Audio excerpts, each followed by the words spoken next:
My father didn't whisper it. He didn't pull me aside. He said it across the dinner table with my sister sitting right there, fork halfway to her mouth, eyes wide with something that looked almost like satisfaction. You're a failure, Warren. Always have been. The words landed heavy, final, like a judge's gavel. My mother stared at her plate. My sister Vanessa set down her fork slowly, carefully, like she was watching a play she'd paid good money to see. I didn't flinch. I didn't argue. I just folded my napkin, set it beside my plate and said, "Finish your thought, Dad. I want to make sure I heard everything." He did. And 3 minutes later, when he finally ran out of words, I smiled and said the 7 words that would change everything. "Then I'm taking back what's mine." Before I tell you what happened after that silence, tell me where you're listening from. Drop a comment, hit subscribe, because stories like this remind us that sometimes the quietest person in the room has been keeping the loudest receipts. My name is Warren Castellano, and for most of my 34 years, I've been the son who fixed things quietly. Not the golden child. Not the problem child. Just the one in the background making sure everything worked. I grew up in Sacramento, in a house that looked solid from the outside. Brick front, trimmed hedges, American flag by the mailbox. Inside, it ran on a different kind of fuel.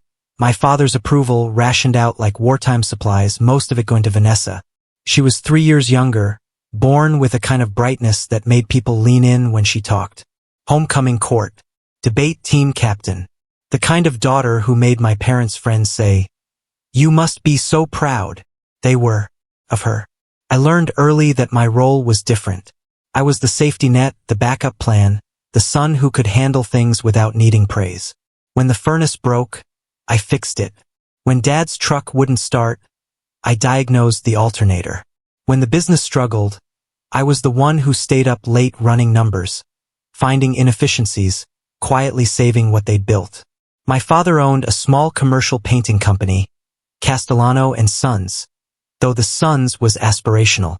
He'd always assumed Vanessa would marry someone who'd take over, or that I'd step in eventually, silently, the way I did with everything else. I had other plans. At 18, I left for a state school 4 hours away, studied finance, worked 3 jobs, graduated with honors that my parents didn't attend because Vanessa had a sorority formal the same weekend. "You understand," my mother said on the phone. "She's been looking forward to this." I understood. After college, I moved to San Francisco, took a job with a mid-sized investment firm, and started building something that was entirely mine. I was good at it, finding value where others saw risk, restructuring debt, turning failing portfolios into steady growth.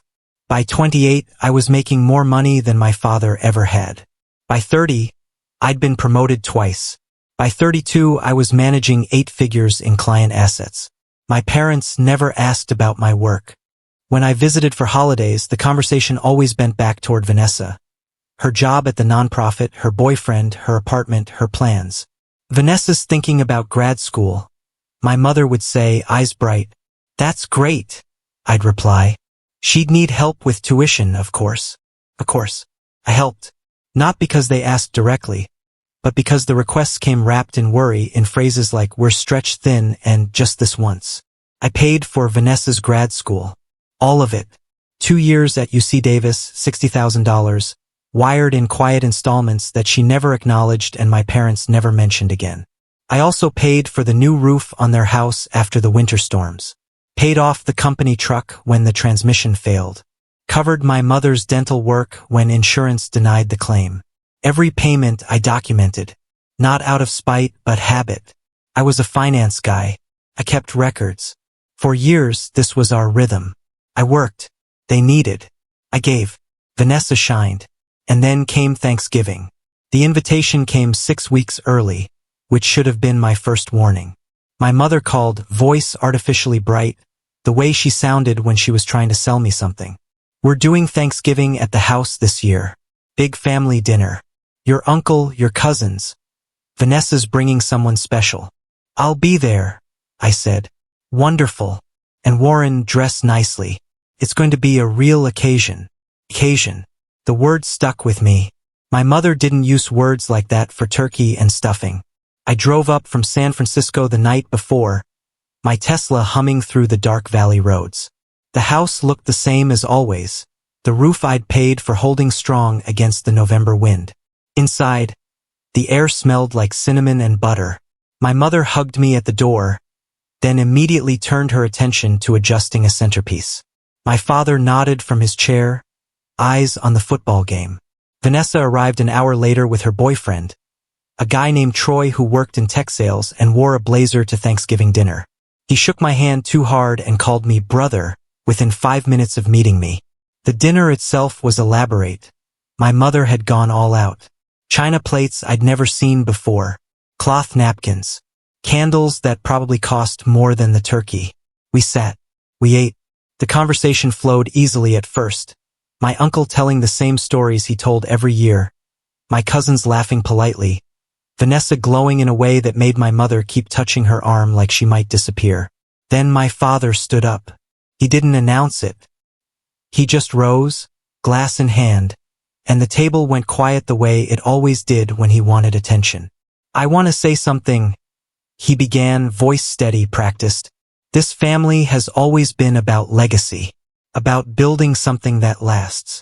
I felt it then, a tightening in my chest, a sense of the ground shifting beneath me. Vanessa, he continued, turning to her with a smile I hadn't seen him give me in years. You've made us proud in ways we never expected. You chose purpose over profit. You followed your heart. She beamed. Troy squeezed her hand. My father's eyes finally landed on me, and the warmth drained from his face like water through a sieve. Warren, he said, you've done well for yourself, made money, built a career. He said career, the way other people say disease. But you've never understood what matters. You've never been part of this family, not really. Always off chasing the next deal, the next promotion. You've never sacrificed anything for anyone but yourself. The table had gone still. My mother's smile was frozen. My uncle looked at his plate. You're a failure, Warren. Always have been. Not because you didn't succeed, but because you succeeded at all the wrong things. The words hung in the air, sharp and clean. Vanessa didn't say anything. She just watched me, fork still in her hand, waiting to see if I'd break. I didn't. I folded my napkin, set it beside my plate with the same care I'd use closing a file, and looked at my father. Finish your thought, Dad. I want to make sure I heard everything. He blinked, surprised. He'd expected anger, maybe tears, not permission. You've always been selfish, he continued, emboldened. Even now, you show up here in your expensive car, your tailored suit, like you're better than us. But you don't know the first thing about family. About loyalty. Anything else? I asked. Yeah, he said, leaning forward. I'm proud of Vanessa, and I'm disappointed in you. That's the truth, and I'm done pretending otherwise. The room was silent. My mother's hand trembled slightly on her wine glass. Vanessa's smile had faded into something more cautious. I nodded slowly, like I was processing the information, filing it away in one of those mental folders I kept so carefully organized. Then I smiled. Then I'm taking back what's mine. My father frowned. What are you talking about? I pulled out my phone, opened a folder I'd labeled family, and set it on the table. Let's start with the roof. $12,000, March 2021. I paid for that. My mother's face went pale. Vanessa's grad school, $60,000 over 2 years. Every tuition payment, every textbook. That was me. Vanessa's fork clattered against her plate. The truck transmission, $8,000. Mom's dental work, $14,000. The foundation repair last spring that you told everyone Uncle Ray helped with? That was $22,000 of my money. I scrolled through the records, each one timestamped, documented, undeniable. All told, over the last 10 years, I've given this family $137,000. Not loaned, given. Because every time I offered to make it official, you said family doesn't keep score. I looked up at my father. But you just made it very clear that I'm not really part of this family. So I'm not family anymore. I'm a creditor. My father's face had gone from red to ashen. You're being ridiculous. Am I? I stood up slowly. Because the way I see it, you just spent 5 minutes telling me I'm selfish, that I've never sacrificed anything, while sitting under a roof I paid for, after eating a dinner funded by money I've been quietly funneling into this house for a decade. I turned to Vanessa. Did you know I paid for your degree? She looked at our parents, then back at me. I thought they let you think that, just like they let everyone here think I'm the selfish one. Troy had gone very quiet, his hand slipping away from Vanessa's. So here's what's going to happen, I said, my voice calm, steady. The same tone I used in boardrooms when I was about to restructure a failing company. I'm going to send you a bill, a real one, with payment terms. You have 90 days to start making payments, or I'm filing a civil suit for repayment of loans made under false pretenses. You can't do that, my father said, but his voice had lost its certainty. I can, and I will, because I have every receipt, every bank transfer, every text message where you said, just this once, and we'll pay you back. I picked up my phone and slipped it into my pocket. You called me a failure, Dad. You said I don't understand family. Maybe you're right, but I understand contracts. I understand debt. And I understand that respect isn't something you're entitled to just because we share DNA. I turned to leave, then stopped. One more thing. The company, Castellano and Sons? You've been telling people for years that you built it alone. But I've been covering your tax penalties for the last 3 years. $18,000 in back payments to the IRS that would have shut you down. My father's face crumpled. I'll be sending that bill separately. I walked out of the dining room, past the table I'd helped pay for, through the door I'd helped keep hinged, and into the night air that finally felt clean. Behind me, the house erupted, voices rising, chairs scraping, my mother crying. But I was already in my car, engine humming, pulling away from the driveway. For the first time in my life, I wasn't carrying their weight, and it felt like flying. The fallout came faster than I expected. By Friday morning, my phone was flooded. Texts from my mother, calls from my father, voicemails from relatives I hadn't spoken to in years, all saying the same things in different words. You're tearing this family apart. This isn't who you are. We can work this out. I didn't answer any of them. Instead, I spent Black Friday in my apartment, drafting a formal demand letter with the help of an attorney who specialized in family financial disputes. She was a sharp woman in her 50s who'd seen cases like mine before. You have everything documented? She asked. Everything.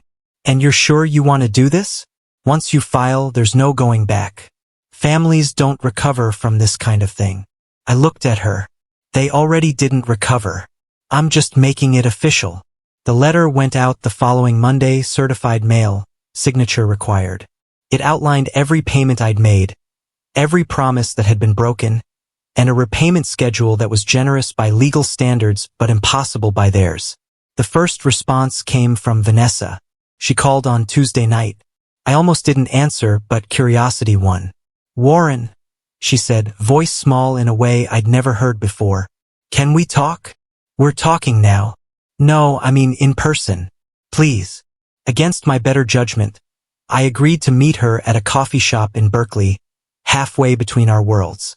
She looked different when she walked in. Smaller somehow, like the brightness had been dimmed.